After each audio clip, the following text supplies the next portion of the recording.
Θα ψηφίσεις αυτούς που κατήργησαν ουσιαστικά τη γιορτή των τριών ιεραρχών και τον εθνικό ύμνο στα σχολεία. Θα ψηφίσεις αυτούς που δεν συμφωνούν με το δικαίωμα στη ζωή των χιλιάδων αγέννητων παιδιών. Θα ψηφίσεις αυτούς που έκλεισαν τις εκκλησίες και δεν άφησαν να χτυπήσουν ούτε οι καμπάνες. Πράγμα που δεν έγινε ούτε στην τουρκοκρατία. Θα ψηφίσεις αυτούς που πρόδωσαν τη Μακεδονία με τη Συμφωνία των Πρεσπών. Θα ψηφίσεις αυτούς που δεν επεκτείνουν τα ελληνικά χωρικά ύδατα στα 12 ναυτικά μίλια, αναφέρε το δικαίωμά μας και δεν διεκδικούν δυναμικά τα εθνικά μας δίκαια για την Κύπρο, για τη Βόρεια Ήπειρο, το Αιγαίο και τόσα άλλα. Θα ψηφίσεις αυτούς που ενώ δηλώνουν άθεοι θέλουν να διοικήσουν την Ορθόδοξη Ελλάδα. Θα ψηφίσεις αυτούς που κατάφεραν να αλλοιώσουν την πατρίδα μας πληθυσμιακά, εθνολογικά και θρησκευτικά με εκατομμύρια αλλοεθνών επίκων.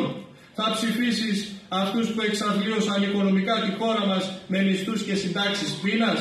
Θα ψηφίσεις αυτούς που μετατρέπουν το όχι του λαού σε νέα φθημερών. Θα ψηφίσεις αυτούς που πέταξαν από το παράθυρο χιλιάδες υγειονομικούς με τον υποχρεωτικό εμβολιασμό, καταργώντας το αυτοεξούσιο και κατέστρεψαν τον υγειονομικό ιστό της πατρίδας μας. Θα ψηφίσεις αυτούς που άφησαν άνεργα τα παιδιά μας με αποτέλεσμα πάνω από 500.000 να φύγουν στο εξωτερικό. Θα ψηφίσεις αυτούς που ερήμωσαν τα χωριά μας και κατέστρεψαν τον πρωτογενή τομέα.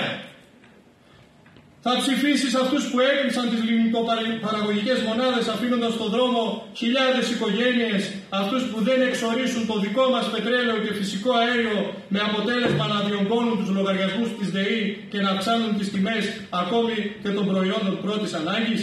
Θα ψηφίσεις αυτούς που δίνουν βορρά στα ξένα κεφάλαια 700.000 σπίτια, λέει, συμπατριωτών μας, ενώ ταυτόχρονα τους χαρίζονται φόροι πάνω από 50 δισεκατομμύρια ευρώ.